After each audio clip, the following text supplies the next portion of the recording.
दिल्ली की जनता ने उन सज्जन को 15 साल तक अवसर दिया, लेकिन उन्होंने उसे बर्बादी के सिवाय कुछ नहीं दिया। उनके पास मौका था दिल्ली को बढ़ाने का, उसको विकसित करने का, लेकिन उन्होंने कुछ नहीं किया। ये कहते हुए सीएम योगी ने तंज कसा। 2027 का रण अभी दूर है, लेकिन सियासी बिसात बिछनी शुरू हो चुकी है। उत्तर प्रदेश की राजनीति में मुद्दे तय होने लगे हैं।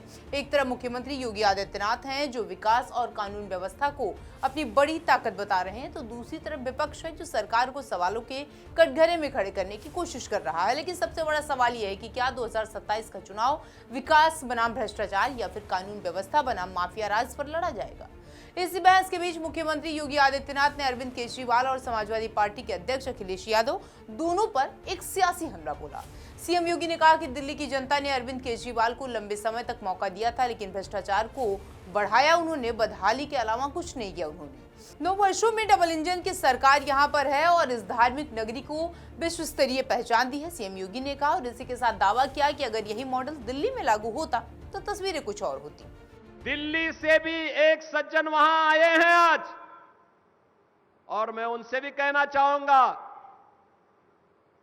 कि दिल्ली की जनता ने उन्हें 15 वर्ष तक अवसर दिया, लेकिन दिल्ली को उन्होंने बर्बादी के सिवाय कुछ नहीं दिया, भ्रष्टाचार के सिवाय कुछ नहीं दिया।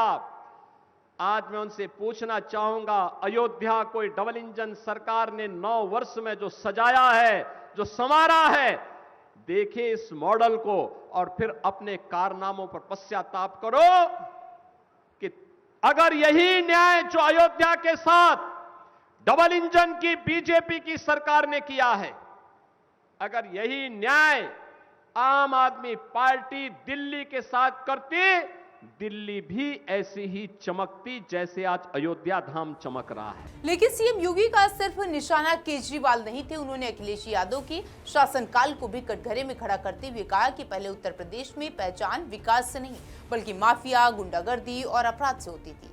आज प्रदेश में कानून का राज है, अपराधियों पर कार्रवाई हो रही है, निवेश बढ़ रहा है और उत्तर प्रदेश नई अर्थव्यवस्था की ओर बढ़ रहा है।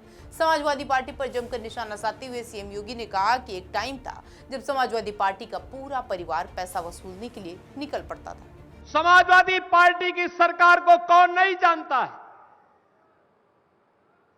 जब इनकी सरकारें थी, क्या करते थे लोग?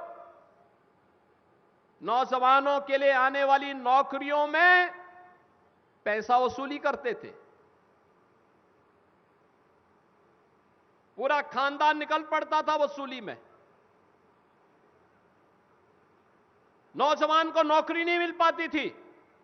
आज तो आपने देखा होगा आरक्षी भर्ती में हमारे देवरिया के भी भारी संख्या में सैकड़ों नौजवान देवरिया के भी भर्ती में। यही वजह है कि बीजेपी अब 2027 की तैयारी में विकास और सुरक्षा को सबसे बड़ा चुनावी मुद्दा बताने की कोशिश कर रही है। पार्टी का साफ संदेश है कि डबल इंजन सरकार ने अयोध्या, काशी, प्रयागराज और पूरे उत्तर प्रदेश की तस्वीर बदल दी है। इसीलिए जनता एक बार फिर से उसी मॉडल पर भरोसा करे। उधर सपा का कहना है कि भाजपा विकास का प्रचार ज्यादा करती है और असली मुद्दे महंगाई, बेरोजगारी, किसानों और युवाओं की समस्याओं से ध्यान हटाती है। दूसरी ओर अरविंद केजरीवाल लगातार निशाने पर कर रहे हैं और जो राम मंदिर में मुद्दा हुआ उससे जुड़े हुए, आभूषण चोरी से जुड़े हुए मामले को लेकर के सवाल कर रहे हैं सरकार से, और कहा कि छोटे केवल कर्मचारियों पर कार्रवाई हो रही है, पर्याप्त ये नहीं है। यानी 2027 से पहले राजनीतिक नैरेटिव तेजी से तैयार हो रहा है। बीजेपी अपनी उपलब्धियों और कानून व्यवस्था को चुनावी हथियार बना रही है, जबकि विपक्ष सरकार से जवाब मांगने की कोशिश कर रहा है और रणनीति में आगे बढ़ रहा है।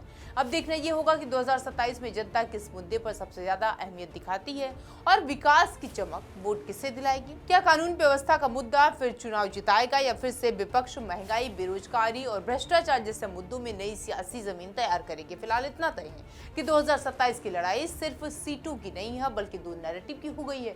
एक तरफ बीजेपी का दावा विकास, सुरक्षा और सुशासन, तो दूसरी तरफ विपक्ष का सवाल, क्या यही विकास सबके लिए है? यानी 2027 का चुनाव है सिर्फ सरकार चुनने का नहीं बल्कि उत्तर प्रदेश के अगले राजनीतिक मॉडल को तय करने का चुनाव है।